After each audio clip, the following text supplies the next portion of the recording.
Hi, in this video, I'd like to talk about your first year in law school. So you can treat this as a guide to your first year in law school.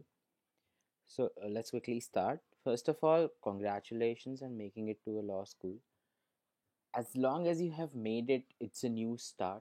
It's a fresh blank slate. So now forget about which law school you wanted to go to and the one you are actually in, and perhaps you could have done better.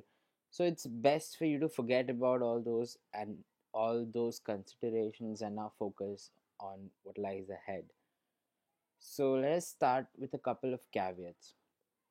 The most important thing is that your CLAT scores, or whatever exam, LSAT or symbiosis aptitude test, all those are irrelevant now. These scores are completely irrelevant. They are not a metric of how you are going to perform in law school. Please remember that. The top scorers in my batch, the top CLAT scorers in my batch, are there's very little correlation between the people who are in the toppers of my batch, and the people who scored well in CLAT. In fact, the toppers in CLAT don't even make it to the top 50% of the batch sometimes. So don't get cocky on your CLAT scores. They are absolutely irrelevant. Now remember that the real hard work begins now. As the CLAT score is relevant, so is all the prep you have done until now. First of all, legal reasoning in CLAT was a joke. That is not the kind of legal reasoning you'll have to deal with in your law school. In law school, the legal reasoning will be far more complicated and far more advanced. Second, the skills you picked up during your CLAT prep are also irrelevant, like problem solving and speed, uh, the accuracy tests that you do, option elimination. Yeah, sorry, option elimination. All that is also irrelevant. Finally, the new skills that you have to focus on is researching and writing, and these skills are not something you have done for CLAT. When I say researching, you need to find out what the law is. For CLAT, you were given a compendium which had all the law listed. You had very little, you had zero writing actually, you just had to mark the options. Now that is going to change completely, and this is what is going to define your law school: research and writing, and also public speaking. But we'll come to that. And the two most important things that you have to manage in your law school is time and productivity. You have to make sure that you apply yourself to the fullest extent in this 5 years so that you can come out on top. I'm, and this time the prize is not a law school but a very successful career in law. So you have to ensure that you put in the maximum amount of effort in ensuring that you remain productive and you manage your time well. So there are a couple of things you need to remember. First of all, your CGPA is very important. Do not neglect it. There will be a lot of people who tell you, "Oh, CGPAs aren't important. Look at me. I have a whatever, one or a two out of seven or eight, and I have made it to this law firm." First of all, CGPAs are very important because without CGPAs, you are on the mercy of entirely your social skills, and that is not in a position you want to be. CGPA gives you a lot of and choices of careers, right? So you can choose to do an LLM or go into teaching if you have a high CGPA. The chances of doing an LLM abroad increases. Second, you also get advantage during recruitment. Top rankers generally have a higher probability of making it to a reputed law firm than bottom rankers. Although now with PPOs and all, that difference is slightly diluted, but it never hurts to have that in your favor. But most importantly, CGPA gives you the reason to work hard. And that is a habit that you need to develop in these 5 years. You need to develop a productive timetable, so so that the amount of effort you can put in every day is just insane. And if you actually manage to come out um, with a productive schedule that involves you maintaining a high GPA, then you are actually set for your career in the future, because most law firms require insane amount of hours. And if you're already doing it in law school, you are settled, you know how to manage that, and your efficiency is going to go through the roof. Second, I have divided it into legal skills and social skills. So legal skills would include researching, drafting, which is writing, and speaking. Now, these three skills are the most important skills for a law student. That determines what your caliber is. Now, don't confuse caliber with success. So, if you combine legal skills and social skills, that will give you success. But legal skill itself will give you a caliber. That is essentially a metric of how good you actually are, while success is how good are you actually accepted to be. So these are different, but both social skills and legal skills are equally important, and both these have to be built up in law school. And extracurriculars are important in the sense that it helps you develop your legal and social skills. In legal skills, mooting or debating will help you develop your writing, speaking, and researching skills, right? And social skills also are developed in these competitions, primarily because you get a great amount of exposure meeting experts from different fields and different kinds of students with different calibers, and you learn how to interact and handle, and you present your points calmly and get them accepted. So that's a very important skill. So extracurriculars do help you develop both your legal and social skills. So now let's go through to a roadmap on how to develop these skills. First of all, these are only roadmaps for legal skills. Social skills are something that you have been learning about since you were a kid. The only thing in law school is that you have to ramp it up, in the sense you'll have to interact with a wide range of students. That's preferable. You should ideally improve concentrate on improving your English if you lack in it, and your articulation and all these things, but that can also be covered under speaking skills. And third, I recommend you read a lot, but again, let's go through these legal skills and then we'll cover out anything that we missed. First of all, research skills. The most important research skill is how to use Google, and how to use Manupatra, Westlaw, or whatever other legal research tool that your college uses or provides. But Google is the most important skill that you need to learn, and it's not as easy as you think it is. So, learning how to research requires you to have the ability to identify keywords, and you have to extract relevant information from copious amounts of just bland documents. Imagine reading a case which is 250 pages long just so that you can find those 5 lines which summarize what you need, right? So that is the kind of research skill you need to develop. You need to be insanely capable of skimming, insanely quick at skimming through a judgment and identifying the relevant portion, and still getting the context in which those things were said, because all those are important components, right? And at the same time, you need to identify what you are exactly looking for. Say you need to find a case on of Section 12 of the Contract Act. They're gonna come up to you with a real life problem, right? So they are gonna come up to you and ask you whether my son is capable of entering into a contract with me, right? So it'll be a question like this. So now you'll have to identify different aspects of this question. Whether, so first of all, you need to know about undue influence, then whether minors can enter into contract, and now you'll have to find out relevant cases within these portions. So it's not as easy as it sound, but you really need to learn this skill on how to break apart a real life problem into different legal questions, and then you research each legal question, basically trying to find something relevant. So it's like jumping into the dark, trying to find some source of light, or maybe a needle in a haystack. So it's not very easy, it's very very difficult, but this is a skill that you have signed up for when you decided, this is a task you signed up for when you decided to go to law school, and now you need to develop this skill. Again, these skills can be, and yeah, so it generally helps to be aware of legal general developments around the world, and especially legal developments, right? For instance, if the Supreme Court comes out with a judgment tomorrow, it's valuable for you to know about it, so that you know that there is something like that exists, some safeguard or some point of law like that exists. Otherwise, it'll be very difficult for you to find it again in context when you come across that problem. So it's always good to be abreast of all these legal developments. And finally, this skill can be polished through extracurriculars. Mooting particularly helps you develop your research skills pretty well. Okay, now let's move on to writing skills.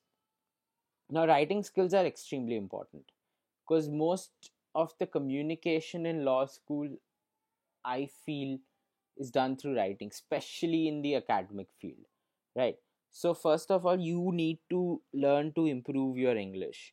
Not only should you improve your choice of words, that means expand your vocabulary, but you should also learn to articulate them better, use simple, short, but pointed sentences, right? None of your words should be wasted on just filling pages. That's a very bad habit that some law students develop. Be mindful of it. Don't waste your words, right? Try to utilize them. uh, each word should have a specific role, or each sentence should have a specific role in your paper. There's no point in repeating the same thing again and again. So being articulate also includes that aspect. Second, you need to learn how to use Microsoft Word and other word processing softwares that you may use. Microsoft Word is an insanely powerful tool. And unless you learn how to utilize it to the maximum extent, for this you can watch YouTube videos and ask your seniors, you will end up wasting a lot of time in things which you could have just done in a few seconds using the tools that Microsoft Word provides. And just to improve your writing skills, I would always recommend that you keep participating in essay competitions. Oh, and also submit your papers to law journals. Yeah, and also try to keep submitting. Yeah, so keep participating in essay competitions and also keep submitting your papers to legal journals. Not only will this help you perhaps improve your writing by getting comments from editors and all these people and your seniors or your professors, but also it'll give you, say, in case you start getting published, it will help you build your reputation, which will be very valuable in the future.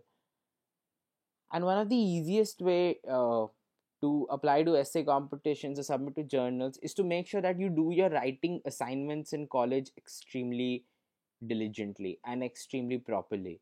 For instance, NEJS required us to submit 5 papers per semester. Now, a lot of people took the shortcut of just paraphrasing, essentially plagiarizing from other different sources or compiling from different sources. But that is a missed opportunity. If you take your time and you write 5 brilliant papers every semester, or 5 papers to the best of your capabilities every semester, not only will you improve your writing skills in the 5 years that you do this exercise for, but you'll also have at least 20 to 30 good quality articles that you can try getting published, right? So you will have a huge source of articles which can help you build your reputation in the future.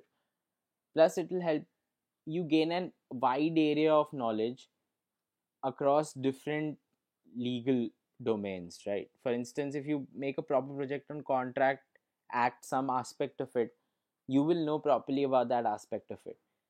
If you plagiarize on it, it's very likely you'll forget all about it. So I would always recommend that you do your assignments extremely diligently, and you should not plagiarize at all. Not only does that put you at risk, your future career at risk, because plagiarism is frowned upon and it's academic indiscipline. It's liable to be punished, although we don't follow it very diligently in India. But why would you want to open yourself up to that risk? And secondly, it's a massive missed opportunity, and you do not want to miss this opportunity. Now let us move on to speaking skills. Speaking skills, again, you need to improve your English and articulation for speaking. One way to do it is proactive class participation, right? uh, but remember, don't just speak for the heck of speaking. Learn how to frame your points in the minimal amount of words possible, but don't back down from debates, because debates is a very good way of developing speaking skills, and that goes for mooting and other extracurriculars also. Speaking skills is typically the bread and butter of a lawyer. You cannot be a great lawyer without learning how to speak. So, this is something you should really focus on in your 5 years in law school. A lot of us are typically shy or just not very inclined to speak in public, but you don't no longer have that choice because you chose this profession. So now you have to go ahead, buck up, and start confidently speaking on every opportunity you get. But make sure that you make sense while you're speaking, and don't just keep repeating the same thing you say, right? You need to learn how to speak, but at the same time you need to learn how to speak smart. Now let us focus on career progression. So how do you approach your career, or approach having a viable or a career of your choice from your actions in the first year in law school? What is it that you have to do in your first year to get what you want out by the time you graduate? So, the most important thing in law school vis a vis your career is your internship, right? So, the first rule of thumb is intern in places where you may end up working. So this requires you to first look at all the options that are there. For instance, if your dad knows someone in the trial court, then I'd recommend you go and intern in the trial court. You don't necessarily have to join there, but it'll just give you an idea on what is it that you actually are willing to do, right? So it'll help you eliminate options. For instance, you go to the trial court and you absolutely don't like it, so that is an option now which is done away with. So you don't have to come back at any point in your 5 years in law school and think about going back to that trial court. So that is a huge positive. Similarly, if you know a tax lawyer, if you come in contact with a tax lawyer and you think that he will be willing to offer you a job at the end of 5 years, I would suggest you go and intern there to find out that if that is the kind of lifestyle you would want at the end of 5 years. If not, eliminate that and move on to a more suitable option. Now, this thing should be done for the first 2 years. The first 2 years, you should try and eliminate all these options to come up with a viable option by your third year, right? And once you identify that option, for instance, say you decide you want to work with the dispute resolution team at Khaitan. So, Khaitan, Delhi. All right. So, how do you go about it now? First thing, there is no shame in using your contacts. A lot of people do it, and I think if you have a contact, then you should go ahead and use it. So, the first internship is the most difficult to get. So, somehow, either through your college or through repeated application or through personal application to people in the team you want to apply to, or through your or preferably through your contacts, you try and get that first internship in that team which you want to work in. And post that, every vacation you should ideally go back to that same team, so that by the end of 5 years, say, sorry, 3 years, no, actually 2 years. So if you actually, yeah, 2 years, third year, fourth year, and fifth year. By the end of third year, actually fine, 3 years. So by the end of 3 years, that team will be super comfortable with your work. You would have learnt a lot of how that team functions and what is your role going to be in that team, and they're just going to be extremely familiar with you, so they'll be more likely to take you. The same applies for litigation. You identify one lawyer that you wish to work with in the court and the jurisdiction of your choice, and then you stick to that. Don't try to do multiple internships in multiple firms, especially if you're in a lower NLU. So in the higher NLUs, a lot of firms, they turn up on day zero and all, and they recruit from places. So for them, it's not very important to work with one same team on every internship. They have the luxury of looking at different teams and deciding which law firm and which team they like best and deciding which one to take. But lower NLUs typically don't have this option. So there you don't have the luxury of doing multiple internships in multiple firm. I would recommend you find one firm and you do one firm, one team, and you do all your internships with that team for the next 3 years. Finally, the most productive way you can go about in your 5 years in law school is to find an area of law which interests you and then specialize in it. For instance, gambling laws is done by NUJS alumni Jay, Jay Satya. He is the authority on gambling laws in India. He's been asked to consult on legislations and policies by central governments and state governments. And he's been asked to present his opinions in different forums all over India. Right? So it's not very difficult to find an upcoming or a niche area of law. I would recommend you avoid the traditional fields like consti law, contract law, or labor law, and then go for a field which is relatively new, for instance, privacy, IP, and competition, or gambling laws. But either way, just find an area of law and then just go overboard in it, right? And when I say go overboard in it, read everything there is to read about it, right? Read all the books you can find, all the policies, all the legislations, so that you know everything that is going on in that area of law. And second, start writing on that.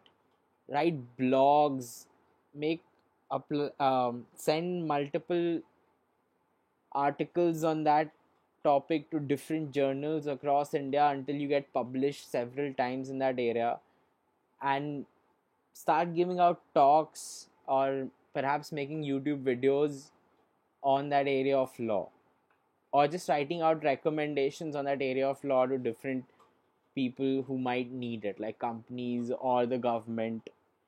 Either way, just make sure that you specialize in that area, and then you let people know that you have specialized in that area. Not only will that give you a safe career at the end of 5 years, because now you are an authority, so people will come and seek you out on that area, especially if it has got to do with anything related to corporate law. Law firms will come and seek you out, and they will offer you special perks which they don't generally offer anyone. And second of all, it'll also open an alternate career for you which might be different from the traditional litigation or corporate law firm options that everyone else has. And finally, let us come to some important tips. First of all, if your GPA falls, it's very difficult to get back up.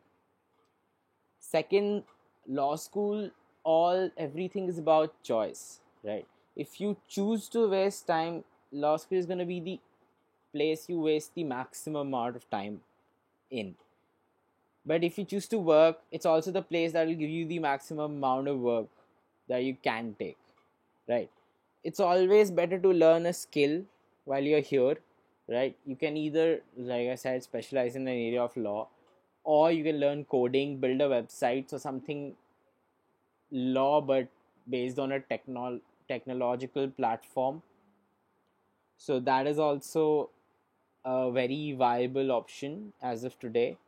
I don't know how it'll be in the years you graduate, but if you come up with something, come up with a skill which is valuable and which you can use without having to associate yourself with a law firm, you actually might have opened up an entirely new area where you can go ahead and work and determine your working hours, or maybe even start your own enterprise, a startup, for instance. And fourth, remember to socialize. Please don't stay in your room and pretend to study all day. That is also very unhealthy. You should ideally talk to a lot of people. You should go out for lunches, dinners, and just have friendly, frank discussions and debates with everyone you meet. You should be proactive in your communication, but at the same time, you shouldn't go overboard and uh, intrude upon people's private space. So that is a balance you have to find. And at the same time, like I said, law school is all about finding that right balance and building up a habit of hard work. So these are very important skills that you need to focus on in your 5 years in law school, and first year is a very crucial period and you do not want to waste it. Yeah, so that is all. Thank you.